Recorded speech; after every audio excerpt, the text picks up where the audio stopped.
I love my Indians, with due respect to Indians, but Indians are always, I feel, prioritizing these technical skills. The technical skills can be taught to anyone. I literally mean this. The technical skills can be taught to even a fucking monkey. What's up, my guys? Hope everyone's had a smashing week so far.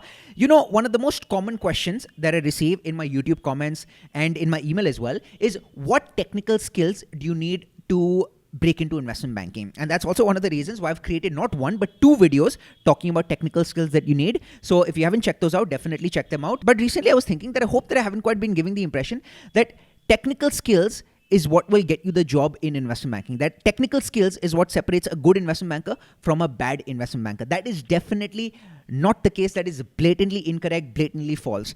Why do you think Goldman Sachs hired me? Without trying to blow my own trumpet, let me tell you that Goldman Sachs hired me because of my soft skills, because of my communication skills, because of my personality type. They probably felt that his personality type would be conducive for the investment banking environment. That's also one of the reasons why banks such as Goldman Sachs hire so many English majors, so many history majors. On paper, that makes absolutely no sense. You might be like, wait a minute, why the fuck does an English major, someone who studied English in college or philosophy in college or history in college, get a job working in a financial behemoth like a Goldman Sachs? That is because, as I mentioned, they're constantly assessing whether or not you would actually get along well with the other people on the floor, as well as, and more importantly, with the clients that Goldman Sachs is serving. Every single interviewer who's interviewing you for an investment banking role is trying to assess whether he or she can actually spend about 14, 15, 16 hours every single day with you.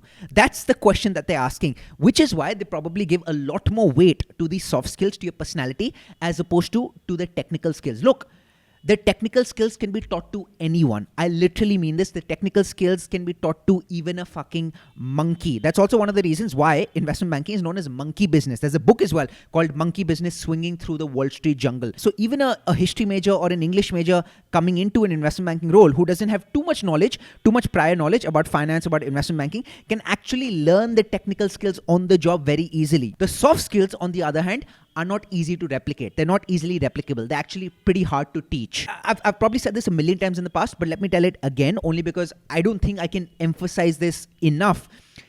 At the end of the day, investment banking is a client-serving business. It's a relationship business, right? Relationship business. And so relationship skills, soft skills, understanding human dynamics, understanding human relationships, understanding human psychology, those are the skills that you actually need to break into investment banking and to be a successful investment banker, because those skills will actually help you cultivate solid relationships with clients. And it's the clients that are paying Goldman Sachs and these other banks money, right? As soon as the clients are gone, Goldman Sachs is gone. Like the bread and butter comes from the fucking clients, right? The clients are the ones who are actually paying the bills for Goldman Sachs. I've seen this problem existing or more common amongst Indians. I love my Indians, with due respect to Indians, but Indians are always, I feel, prioritizing these technical skills. You know, maybe Indians have a more nerdy bent, you know, which is totally fine. But we're always prioritizing these technical skills at the expense of our soft skills. And then we end up in back office positions, with due respect to back office people, and then end up complaining as to why we aren't quite advancing, why aren't we moving from back office to the front office. Here's another thought experiment for you.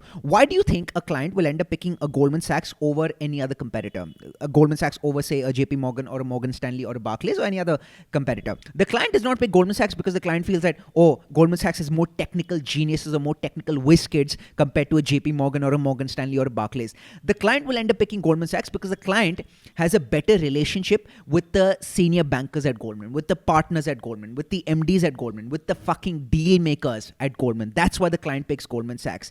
Not because it feels that, oh, Goldman Sachs builds better models or has better technical know-how or has better technical resources compared to some of these other competitors out there. That's also one of the reasons why it's so common for us to see a particular investment bank poaching a banker, a senior banker from a rival investment bank. Because what happens is, as soon as that senior banker moves from the rival investment bank to that particular investment bank, that senior banker brings along its entire book of business or its entire clientele with it. So say, for instance, company X is a client of JP Morgan, and Goldman Sachs ends up poaching the relationship banker who was responsible for maintaining the relationship between JP Morgan and Company X. As soon as Goldman Sachs poaches that relationship banker, then Company X now, instead of actually being JP Morgan's client, will become Goldman Sachs's client. Also, given this client-serving nature, given the relationship nature of investment banking, my feeling is that AI and other such similar emerging technologies that we're seeing right now will never be able to completely replace the role of an investment banker. It might be able to replace the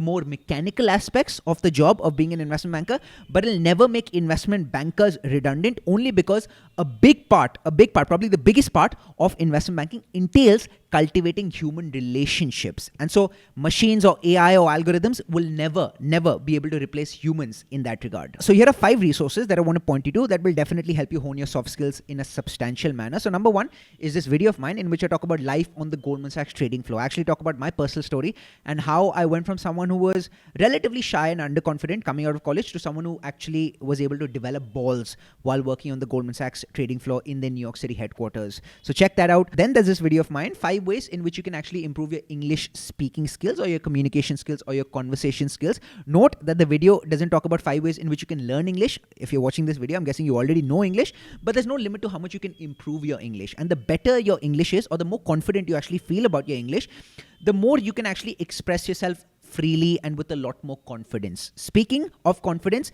there's another video of mine which talks about 8 steps that you can undertake to overcome shyness and to build confidence and self-esteem. Another brilliant video which not only talks about how you can become a more confident communicator in your day-to-day life, but also how you can become more confident in general. And that's going to help you in any walk of life. Next is a video of mine titled Number 1 Skill Needed for Investment Banking. This was one of my first few videos. I still remember in that video, I had mentioned that soft skills are as important as technical skills. I'll change my stance now. I'll tell you that soft skills are way more important compared to technical skills. So definitely check that video out. I think that video beautifully complements this video. So perhaps watch that video right after you watch this one.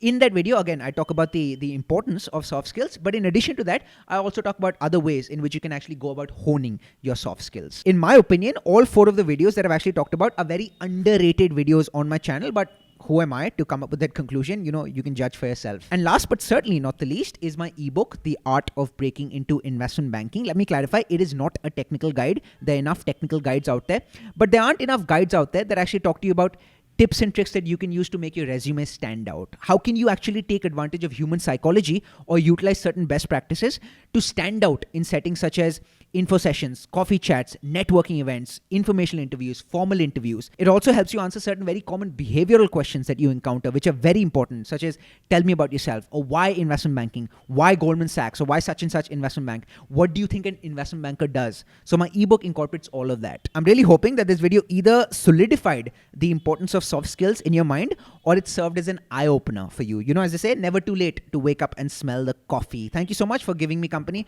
for this video, and I look forward to your company in the next one as well. Cheers, homies.